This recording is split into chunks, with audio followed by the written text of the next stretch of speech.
Hi, I'm Femi OK, and you're in the stream. Today, is the Trump administration trying to turn protesting into a crime? Some civil rights activists think so, and they are fighting to stop it.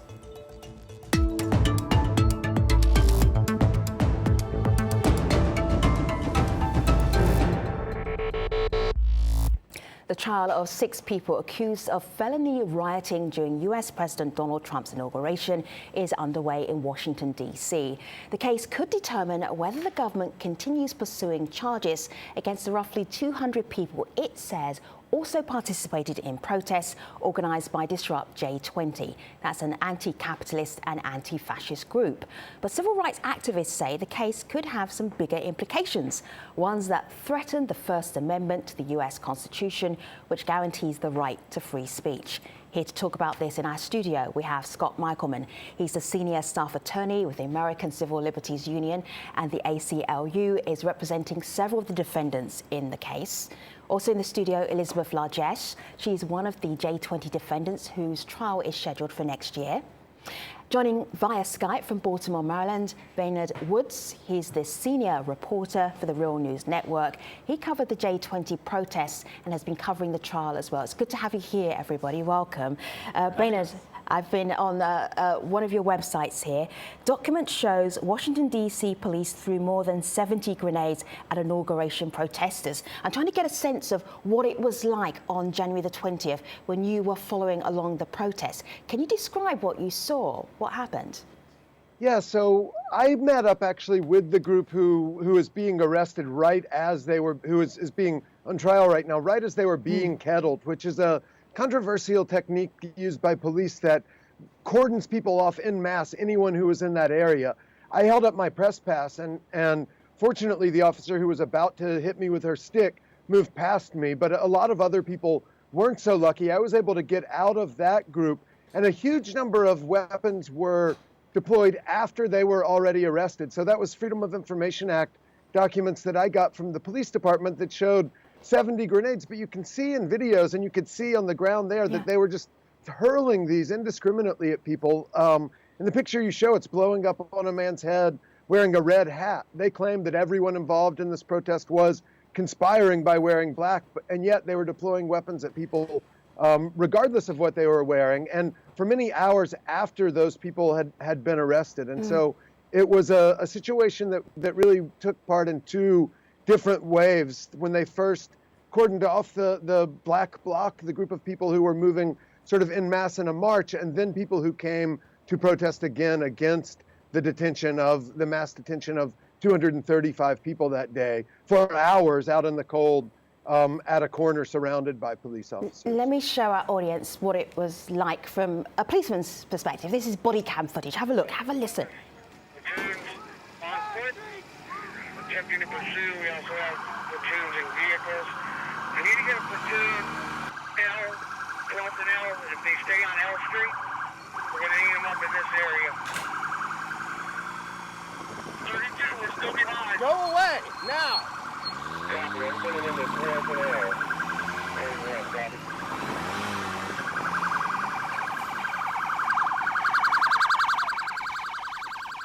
Elizabeth, you were there that day. What can you tell us? Because you were swept up in that police action, managing the crowd and arrested. Now, what can you tell us about that day? Yeah, I mean, ironically, since I was there, speaking about my political feelings, I actually can't talk much about what happened that day prior to my arrest because of the way our legal system works, and anything you say can and will be used against you. All right, so what can you tell us? Yeah, I can tell you that I went to D.C. I was living in Baltimore at the time in order to protest. I was really concerned about, the administration, and it's a time-honored thing to go and protest. And I have protested for things I care about in the past, and it's a thing that we do in America. And I went there to do that, and got swept up in this, and before I knew it, here I am. Scott, what's going on here?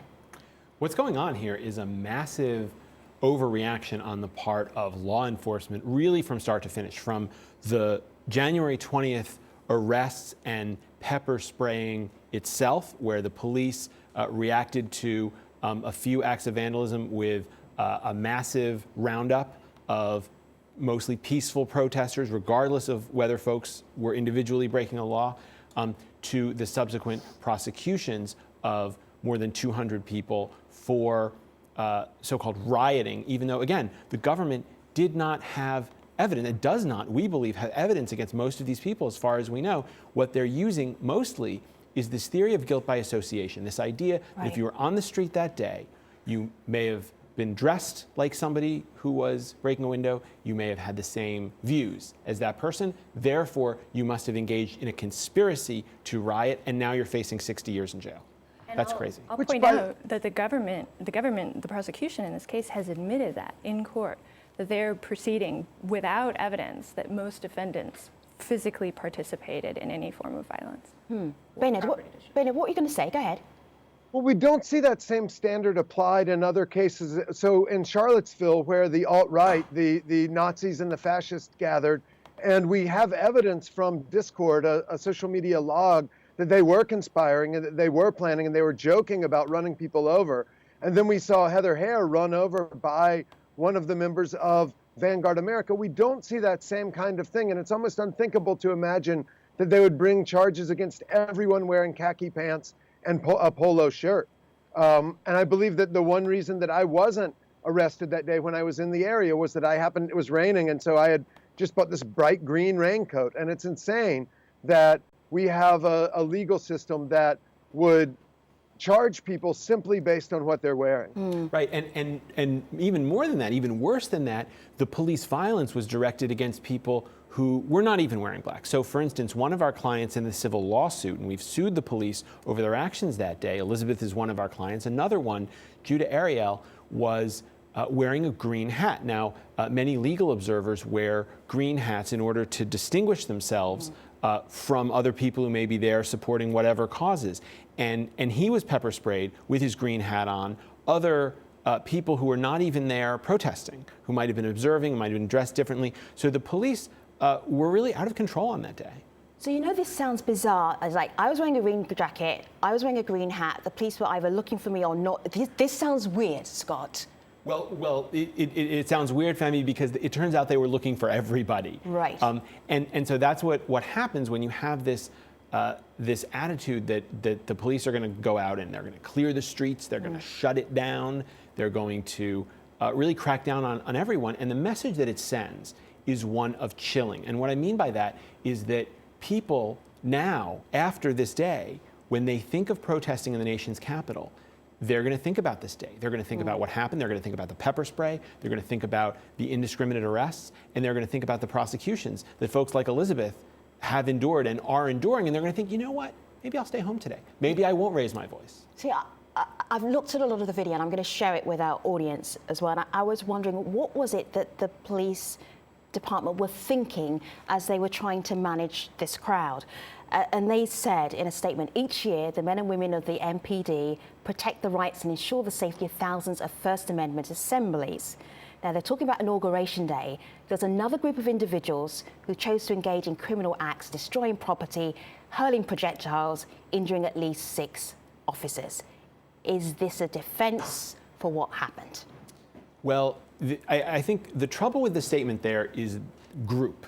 Their idea is this was a whole big group of people, and they were all moving together, acting together. They had to go after this whole group, was their mentality, and the prosecution's mentality now as well. When in fact, it's the police's job, if someone breaks a window and that violates the law, they need to figure out who did that. Guilt in our system is individual, it's not associational. And so what the police did when they decided they just round up everyone on the street was unconstitutional, and it violated the rights of the peaceful protesters who were there just to speak their mind, speak out against the Trump administration. Let me just play you a little clip. This is Gustavo Martinez Contreras. He was in the crowd that day. He was trying to report. Here's his story. Then the police charged towards the crowd, macing just everybody who crossed their way. It didn't matter if you were were a protester or not, if you were a journalist or not. You were maced, taken down, and arrested. In the middle of all that, my eyes, my face, my throat begin to burn. Tears start running down my eyes. I've been maced. I didn't see it coming. But somebody helps me out of that toxic cloud, and I can recover after a while and then continue taking photos. Elizabeth, it sounds like it got a little out of hand. More than a little out of hand. I'm going to show you this video, and you can tell me what you think as you see it. This is from Democracy in Crisis video. Sting balls and pepper spray. These were some of the instruments the police were using for crowd control. Have a look.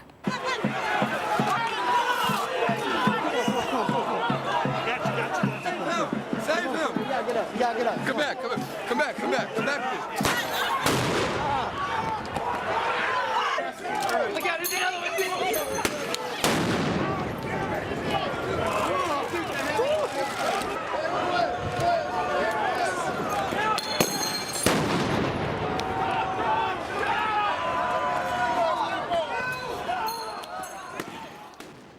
Elizabeth, when you see that, what are you thinking as your rights as a protester? What does that do? I am thinking about what it's like to sit in the courtroom and listen to the police talk about how they reacted on that day. And it's really striking when you watch the videos that a lot of the chaos you see, a lot of the things that feel like violence to the viewer are really being caused by the police. The police really seem to have escalated the situation. And you know, it's really unfortunate because those are the people who are supposed to be at a higher level of responsibility, who we expect more from. And to be clear, all of that footage was after Elizabeth had already been detained. So the people who were detained by the police, all of that weaponry was thrown after that had already happened. And so this is something that they're not talking about, that there really was a police riot that day and that the police really were out of control. And I believe that they were inspired to act that way by the election of Donald Trump, who said he was going to be tough on protesters, who said he was going to be tough on crime. And in his famous speech to police officers in Long Island, where he said they should be rough with prisoners, he said, on my first day, I said you could use military equipment and stuff. And it's unclear if that's what he's referring to as his first day. He can be a little fast and loose with facts, but I believe that is what he was referring to then, that he was authorizing them to use this kind of, or at least encouraging them to use this kind of weaponry that day. Scott, Alexander Reed Ross says here on Twitter, the J20 case is the biggest show trial of the century thus far. No justice, no peace. Perhaps a little bit of hyperbole here. But in terms of your rights to say what you want to say, even if it's unappealing to whatever administration, is this what is potentially at risk here with these cases? Absolutely. And I think it's not hyperbole to say that this is one of the trials of the greatest constitutional magnitude we've seen, certainly in many years, when it comes to the right to protest, the right peacefully to protest, and whether police are going to get away with the sort of mass roundup that we saw here and essentially intimidate people into silence. I mean, I've heard from many people tell me they're not as active in protests. They're not as likely to go. They're not as likely to want to stick out. And they're scared because of what happened to them that day. People are traumatized by this because when the police were there, as you heard the journalist say, they were indiscriminate. And so just being there put folks at risk. And that's a dangerous thing if the First Amendment is going to survive in this country. Rochelle? It's important. Yeah, Bernard, go ahead. Sorry, it's important to note, too, that there are two journalists who are still facing charges in this case. And I don't want to put journalists above everyone else's First Amendment rights, but both of them, Aaron Cantu and of the Santa Fe Reporter, I spoke to his editor recently, and she said she makes him wear a tie and a jacket now when he goes out to protest and may not send him to a protest while he's facing these charges. And Alexei Wood told me last week that it took him until May before he would go and cover another protest. And that was his, and then he finally just said he was not going to be silenced and that he was going to do it. But that's these people's livelihood that they're then more reluctant to be engaged in. And again, it was just hit or miss if you were a reporter, whether you were arrested and detained or not. And we were all pepper sprayed. They deployed over 100 canisters of pepper spray that day. I found out also through Freedom of Information Act, and it was all through the air. Elizabeth, would you go out to protest again? Yes, I will, and I did. I went out to protest against the travel ban restrictions right after this happened. But the problem is that I am worried, basically, when I go out to protest. I'm thinking in the back of my head, is this going to be a problem? Is there going to be some kind of misunderstanding? And I don't want to draw attention to myself. I don't hold as sassy of a sign as I might otherwise have brought to another protest. You toned down the signage from what to what? I mean, I can't think of one off the top of my head, right. But yeah, I mean, I mean, we're laughing here, but your life has changed quite dramatically. And these cases are really turning on sass for all intents and purposes. Wow. A lot of the stuff that's being litigated is, did this person say this thing? Did they mean it this way? Did they wear this? They're very fine distinctions that make it really hard to know what you can do and what you can't. And that's in such striking contrast. The thing that's so important about that point is it's in such striking contrast to what the Supreme Court has said about the First Amendment, the freedom of speech in America. The Supreme Court has said that the First Amendment needs breathing space to survive. That means if you channel the First Amendment within very narrow boundaries, and outside of that, speakers are very quickly stopped or kettled or pepper sprayed or prosecuted, then what you're doing is you're going to make people scared even to go up to that line. You're going to make them shut down. You're going to make them tone down their messages. Sure. And the whole premise of the First Amendment in this country is that your message can be whatever it wants. You want it to be, and it has to be whatever you want it to be if we're going to be a free place where people can express themselves, people can speak truth to power, dissent from troubling actions of the government, and really make change. I'm looking here, and this is from the ACLU site, at the number of states that have tried to introduce laws that would actually curtail what you can do as a protester, either where you can protest, what you can wear when you're protesting. What is this telling you, Scott? Even if the laws don't go through, they're not passed, what are we looking at in the United States right now? I think it goes back to Boehner's point about what Trump has facilitated, what he's encouraged, the type of attitude that he is trying to instill in this country is one that's very contrary to our tradition of the rule of law, of constitutional values. Donald Trump has made clear he doesn't respect the First Amendment. He doesn't care about it. He thinks people who disagree with him should be silenced or should be sued. He has stated a willingness to suppress media organizations. He has, his White House has cut off access to journalists who disagree with him. And that's just on the First Amendment. I mean, I could go on, the Fourth, the Fifth, equal protection. We could have a whole show just about you and the amendments, Scott. And so, but it's important to recognize that this is a dramatic departure from the type of culture that I think in this country we've been trying to build, not always with perfect success, but trying to build over the centuries, where you have a rule of law, where everyone gets treated fairly, where people can speak their mind. And the trend has been, as President Obama used to say, that the arc of the universe is long but bends toward justice. It has been going in the right direction. We've seen such steps backward in the last year under President, and before that under the influence of candidate Trump, against our First Amendment values, and that's a very scary thing. Let me play you a little comment from Chip. This is Chip Gibbons. He's Policy and Legislative Counsel. Have a listen to what he had to say. I was present during oral arguments on Monday, and what struck me the most was that the prosecution came straight out and said that they have no evidence linking any of the 6 defendants, which included journalists and 2 medics, to any property damage, and that their entire theory is that a publicly permitted First Amendment protected march is a premeditated riot, and that anybody who participated in it could go to jail for decades on felony charges. This is a blanket criminalization of dissent. Given that they're trying to journalists, it's a blanket criminalization of journalism, and is deeply threatening to our First Amendment freedoms. Raina, the impact, the fallout from this is pretty shocking, potentially. When you covered this protest at the beginning, did you have any sense that this would be how it would be unpacked eventually? it seemed like, I mean, I'm still surprised that they're prosecuting it with the force that they are, and that they have evidence from so many cell phones. So it's a case with more evidence than almost any case that I can think of. And I am surprised that they've continued to go forward with it, with the conspiracy charges. So after the arrests that day, they went and raided the home of someone that they believed had planned part of a protest. And they took things like The Nation magazine from his home, and It's Going Down in these Times magazine as evidence of a criminal conspiracy to plan a protest. And that's where I'm really shocked. I've seen in Baltimore and other places, police get hot-headed and be outrageous on the ground and arrest people, but that they're carrying those charges out through court at great expense to the people of the District of Columbia at this time. I really am shocked by that.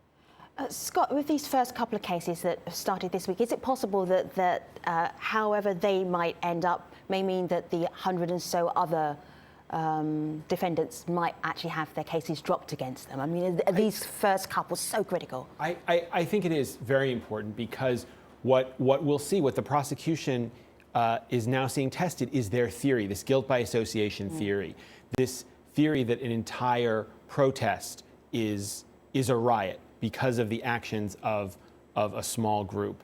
And if the jury doesn't buy it, then they're going to start to wonder, should we prosecute the other 190 people? And they should wonder, because this is not the type of activity we're used to seeing prosecuted in this country, and it shouldn't be. So I'm hopeful that the jury will send a strong message to the prosecution and say, no, this isn't how we do things here. Elizabeth, you're also on a court case or on a suit against the police with the ACLU. Is this the most trouble you've ever found yourself in? It is, quite literally, although that's not saying much, because at the point I got arrested, I had not even had a parking ticket on my record for years. And so it's a new world. Are you feeling comfortable and confident, or terrified? Or you can pick another adjective. I don't mind. Doesn't have to be a binary. I think I alternate between being a bit terrified and just being angry, because it just seems so arbitrary, and it's so insane that sometimes just the disbelief overwhelms everything else. A couple of comments as people have been watching this live on YouTube. Robert Robertson says, protesting is part of the bedrock of our democracy, which kind of speaks to what you thought you were able to do in January. And then one more live from YouTube. This is coming in from Nicholas. US citizens have the incredible right to protest in the streets. They should all take advantage. Scott, knowing what you know now, what would you tell someone who wants to go out and protest in the States? I would tell them to think hard, but to go do it anyway, because we need your voices. We need your voices, if for no other reason than to protest the criminalization of protest. And so although the First Amendment is not supposed to be just for the courageous, that is sort of what it's become here. And people should be courageous. People should be courageous in these times, but people should also be aware of their surroundings, be ready to flee police violence if necessary, but nonetheless speak out, because this is a critical time in our democracy, and we need people to raise their voice when they see their constitutional freedoms being eroded. Maynard, have you changed your strategies in the last 30 seconds of our show? How do you go about covering protests now? About the same as I did, but I watch out a little bit more. I saw a lot of that here in Baltimore, and I'd like to call out my fellow journalists, like in the White House press corps. They're not talking about this at all, and everyone is waiting for Trump to do this big thing against the press, and everyone's sending pizzas to the New York Times, but people aren't recognizing this grave threat to the First Amendment with the prosecution of reporters. All right. So thank you to our guests for this part of our show and for being in our conversation. We have two parts. It's such a big topic to talk about. And in the next part, we'll be talking about what happens when the Department of Justice in the US wants to check out your Facebook or social media accounts. We'll be back on the next episode of The Stream. Thanks for watching. See you soon.